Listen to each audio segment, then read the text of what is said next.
Welcome to tonight's meeting of the Environment and Planning Committee. I declare the meeting open at 7:01 p.m. Acknowledgement of country. I'd like to acknowledge the individual people of the Eora Nation, who are the traditional custodians of all lands, waters and sky in the Georges River area. I pay my respect to elders past and present and extend that respect to all Aboriginal and Torres Strait Islander peoples who live, work and meet on these lands. There are no apologies and there are no requests to attend the meeting via audio-visual link.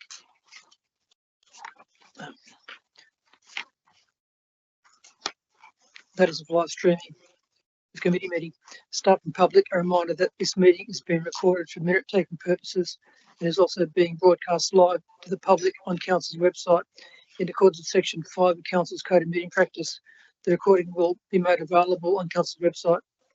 Code of Meeting Practice. The order of business is shown on the agenda, which has been made available. Staff and public are reminded that this meeting is open.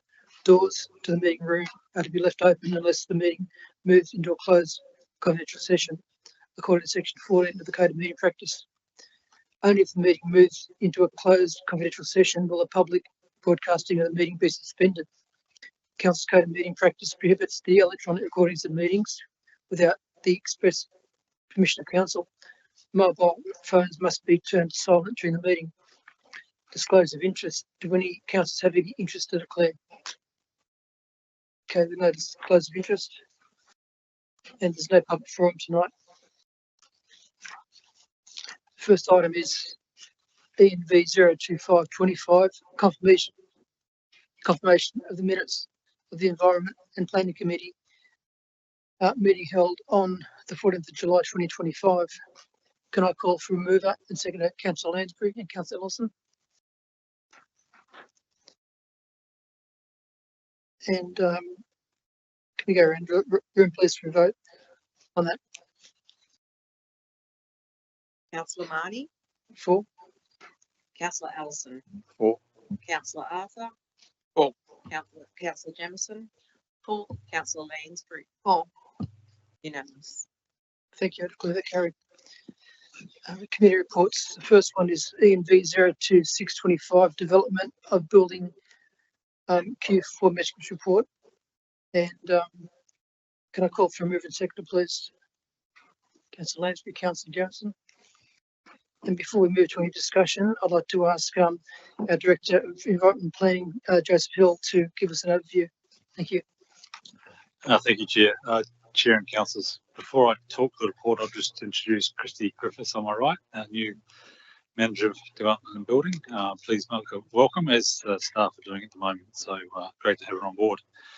The metrics report for the last quarter highlights really the determinations, close to 150 in 3 months, well outweighing the number that came through the door in terms of lodgements, which are a bit more close to 100.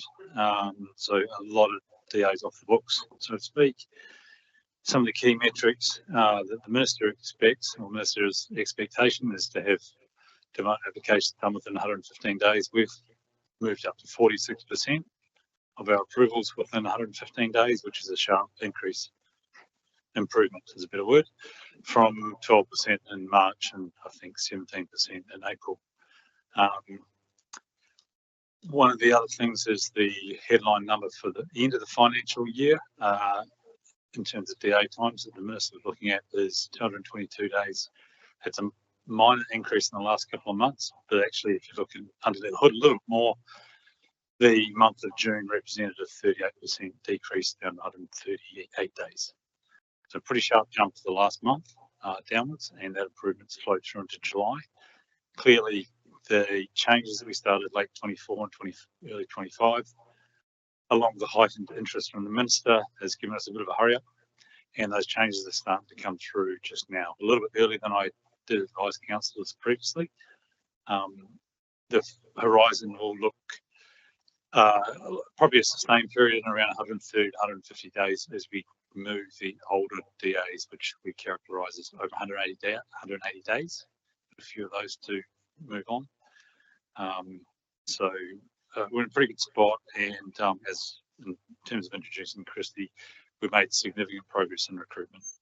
So the changes that are in place at the moment will only be added to in terms of value from some experienced practitioners we have coming on board. So things in good shape, and the numbers are likely to hold for a bit longer. Happy to take questions. Thanks, Director. And yeah, really good news on that front. Thank you. Do any councillors have any questions or comments on the report? Mr. Jamieson? That's good to hear.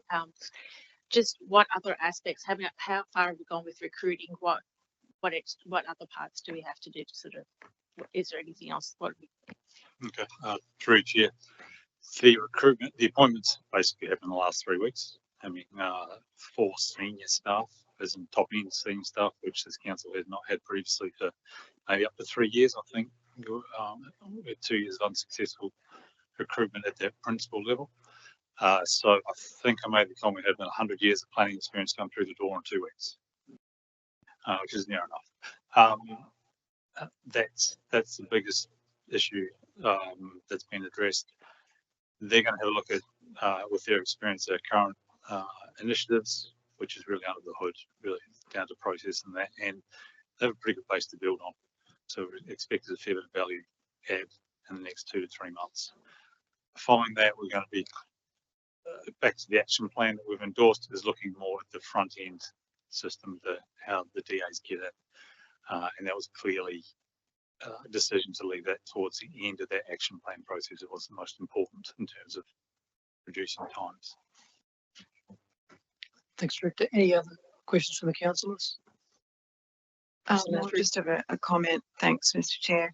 Just well done. It seems like there's a lot of progress that's been made, and I'm pleased to hear that you say that it's happened quicker than you expected, Mr. Hill. That's a good sign, and that the recruiting is coming along well. And welcome to our new manager. It's great that we are sort of addressing some of the concerns we've had, because some of them have been hanging around for a while. But I also think that council was being fairly unfairly maligned by the minister. I don't think it's fair to be very simplistic with a leagues table, because there are very many variables that work into that. And you know, that the fact that you've been able to get this sort of progress is a really good thing for the council, and hopefully that will be recognised by the minister.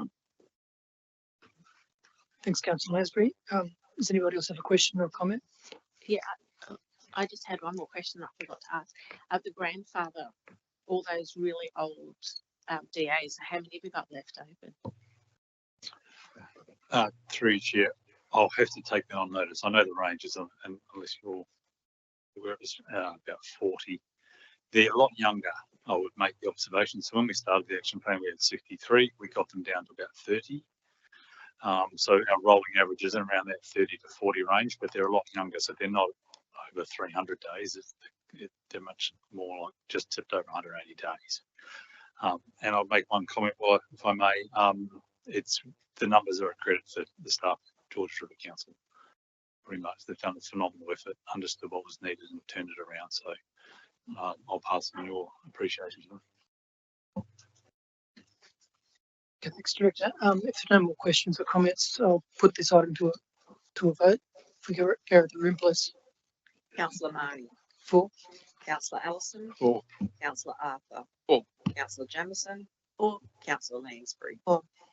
Unanimous. Thank you. I declare that carried. The next item is ENV 02725, provision of on-call bulky waste collection services for multi-unit dwellings. Can I call for a move and seconder on that report, please? Councillor Allison, Councillor Arthur. Thank you. And before we go to any discussion, Mr. Spooner, who's the Manager, Environment, Health and Regulatory Services, will give us an overview. Thank you, Mr. Chair. Councillors, this report provides answers to 3 key questions in relation to bulky waste collections for multi-unit dwellings. The first of those was to outline the provisions in the DCP, which the report does. In summary, the key provision is that new developments, those built after the commencement of the DCP in 2021, should have sufficient area to store materials for bulky waste collection to prevent bulky waste being stored on the road or footpath area, which is one of the reasons why this report was called for, because we had quite a few examples where unit developments would have on multiple occasions part of the street full of waste, either due to lack of storage on those facilities, high turnover of tenants, or they just generated more waste than other development types. So the DCP has addressed a lot of those issues by making sure that all development types have appropriate storage to store future materials for bulky waste collection. The second part of that was looking at what mechanisms under the current waste collection contract, which commenced late last year, in relation to bulky waste provisions. The on-call waste collection provisions apply across the residential stream, being single dwellings or multi-dwellings. There's two other developments that we're currently working on with our waste collection contractor. The first of those is the user pay system, and that's for, I guess, where you've used your 2 entitlements to your bulky waste collection throughout the year. And there's a provision that we're developing with the contractor, which the report does say in the next 12 months, but we met with the contractor today and we're very confident that that time frame will be significantly reduced. They believe they have all the provisions in place. We just need to organise some time for promotion of that. But that will give people the ability to call up our contractor and they can provide an additional at cost service. The second option that we're looking at developing is identifying those problem sites which do not have sufficient storage. We believe there's about 20 of those out there that we're working on, and we will be developing a monthly collection for those. Doesn't mean they will be getting additional service. It just means we'll be staging out the collection over a 12-month period rather than having 2 collections per year, having a monthly collection of less waste, less impacts, and hopefully greater turnover of that material. So there's some of the key things that we're working on. One of the major benefits to this organisation, we did a restructure of the waste section probably about 2 years ago, and we employed a waste developments officer, and that person's responsible for reviewing development applications to make sure that new DAs do meet the requirements of DCP and have all the provisions in place, but also to liaise with the strata managers who are responsible for booking in cleanups and bulky waste collections to make sure that that's more of a seamless transition through that process. The third point was looking at whether or not we need to investigate new flexible bulky waste collection services, whether we amend the current contract to do that or we do that ourselves. At this stage, we don't believe there's a reason for that. We'd like to run the 2 other options and see how that works and see how the community takes those options on board before we start looking into any potential changes to the contract or any potential additional waste services that the council brings on board itself. But look, that's a bit of a summary of that report, and I'm here to take easy questions. Elise Ballesti is online. She can take all the hard questions if you'd like to put those through the chair. That'd be great. Thank you, councillors. Any council have any questions on the report or comments? Councillor Lamprey. Thanks, Mr. Chair. Not questions so much, Mr. Spooner, but just comments that I think I really appreciate the work that's gone into this bulky waste issue, because we do have a lot of multi-unit developments in the LGA and they seem to be quite problematic.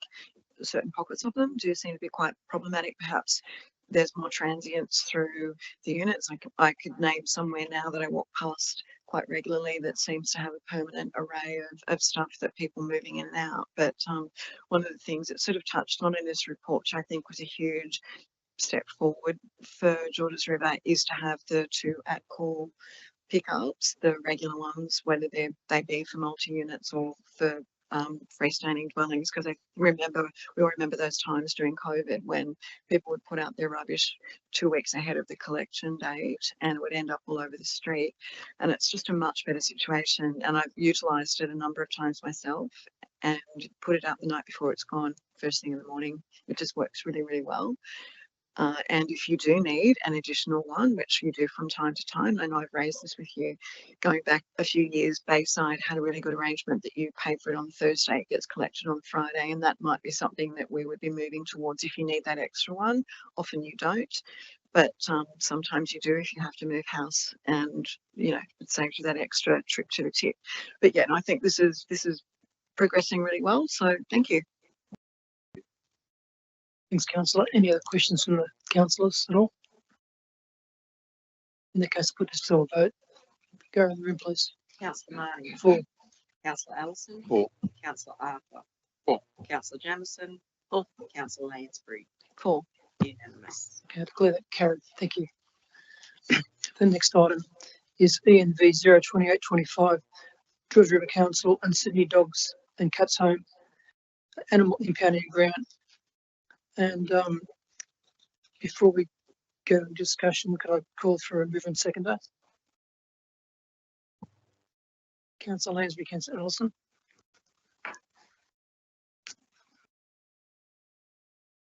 And Mr. Spooner, our manager, is going to give us an overview on that report. Thank you. Thank you, Mr. Chair. Councillors, councillors use the services of Sydney Dogs and Cats Home as the impounding facility for probably close on 20 years now. They had arrangements going back prior to amalgamation with the two former councils, and for the last 9 years we've continued that arrangement. Significantly, Sydney Dogs and Cats Home in 2023 secured a $12 million grant from the state government to build a new facility at Kurnell, which will be a wonderful thing, which will operate and will commence, we believe, October this year. As a result of that, Sydney Dogs and Cats Home are seeking an extended contractual arrangements with its current 6 member councils or 6 service provision councils. At the moment, we currently do a 12-monthly review and contract agreement, which is signed off by the General Manager under the provisions whereby we don't go to tender because of exceptional circumstances, because there is no other viable alternative available for us. In the past couple of years, we've been looking at other options. We looked at Sutherland Council probably about 4 or 5 years ago. They haven't got capacity to assist us with the care of dogs and cats at their own facility. We've also visited and met with the staff at Blacktown, which was a brand new state-of-the-art facility that was built. Unfortunately, it is at beyond capacity at the moment. I think the majority of Western Sydney is being serviced by that particular facility, which means that we really have no other option than to go with Sydney Dogs and Cats Home. And saying that, that's not a bad thing. I mean, they do provide a good service for us. We've had a long-term relationship. The current CEO is very progressive and understands community needs and cost implications. So really, this report is seeking council's endorsement to not go to tender, because it would be pointless to go to tender because we wouldn't get any viable options on the basis that there are no viable options for us to use other than Sydney Dogs and Cats Home. And like I said, the only reason we're here is because it's gone to a 5-year and the financial commitment is beyond the delegation to the General Manager, who has been signing off a 12-month review, 12 months agreement for the last many years I can remember. So this is the reason why this report's before the council. To any particular questions you might have. Thanks, Mr. Spooner. Yeah, if any councillors have any questions regarding the agreement, we'll have to move to closed session. So at this stage, does anybody have any questions they propose to ask? Or? Yeah, not confidential. Okay. Just the Kurnell building was being built. So what was happening? Could they facilitate any impounds from in this last financial year? I thought we had a problem that we couldn't pick up cats and dogs because we were at capacity. Through the chair, our existing arrangements are continuing on until such time as that facility is operational. So at the moment, there is a facility that Sydney Dogs and Cats lease at Austral, and that's where the dogs go, and the cats go to their leased premises at Strathfield. So existing arrangements will continue until such time as the new facility comes online, and initially that will be for dogs. The cats will continue at Strathfield until we go to they can build stage 2, which will then bring cats on board. But it is a benefit to, I guess, the dog owners who are getting their dog impounded. They don't have to travel to Austral to pick up their dog. They can go to Kurnell, which is somewhat closer. And another question through you, to the chair. You know how we did the sexing? How effective was that? Did that help at all? Or? through the chair, look, the sexing program was incredibly successful. And look, the benefits of that will not be seen for probably a few years. If you think about cats having 3 or 4 litters in a season, they might have, I don't know, 6 to 8 kittens per litter. The volume of cats generated through a breeding cycle is really quite phenomenal. So I believe that we've, through that process, been able to dissect 250 cats. So if you do the numbers on that, there's a significant number of potential unwanted cats that will no longer be walking the streets and having impacts on, you know, our native biodiversity, but also reducing our impounding costs as well. And that's one way in which we can do that. So it was and has been a very successful program. We were fortunate the council supported a budget bid for this financial year, so we'll be continuing that program into this financial year as well. Councillor Allison. Yeah, through you, Mr. Chair. Andrew, I was just wondering if a member of the public caught a feral / unhomed cat or a fox, are they able to contact council to get them removed, or what happens there? I was going to say thank you for the question, but it's an interesting one. Foxes, yes, we can have foxes euthanized, and we do have a facility for that. So that's an option, but the difficulty is in trapping them. So if the local residents has done that, but we do have a separate fox trapping program in various reserves, which is again another grant funded program. Cats are a different thing, because as much as people think they're doing the right thing by impounding a cat, they could actually be breaking the law. So there is a really only, and I hope I remember this, 3 key ways, or 3 key requirements for impounding of a cat legally. One is that the cat is in a food preparation area. 2, that it's in a wildlife protection area, which we've now got 19 of those across the LGA. And the 3rd one is if the cat is attacking another animal and causing injury to an animal or a person or to itself.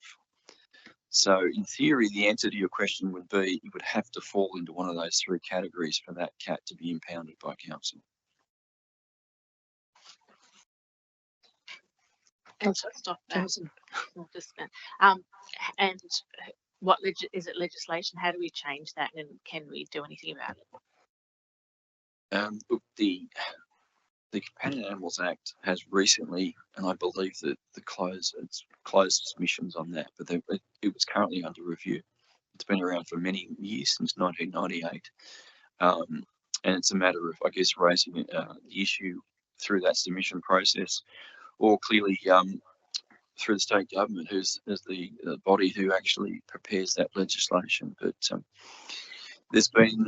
I believe there will be some discussion papers released as a result of the process of review, and there'll be an opportunity to provide further information back to that legislative review process of the Act. But there's a number of outdated provisions in the legislation which clearly need to be resolved and reviewed, as you've mentioned. Well, thanks, councillors. And any other questions at all?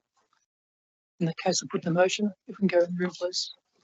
Councillor Marty. For. Councillor Allison. For. Councillor Arthur. For. Councillor Jamieson. For. Councillor Lansbury. For. Unanimous. Thank you. I declare that carried. There being no further business on the agenda tonight, I declare the meeting closed at 7:25 p.m.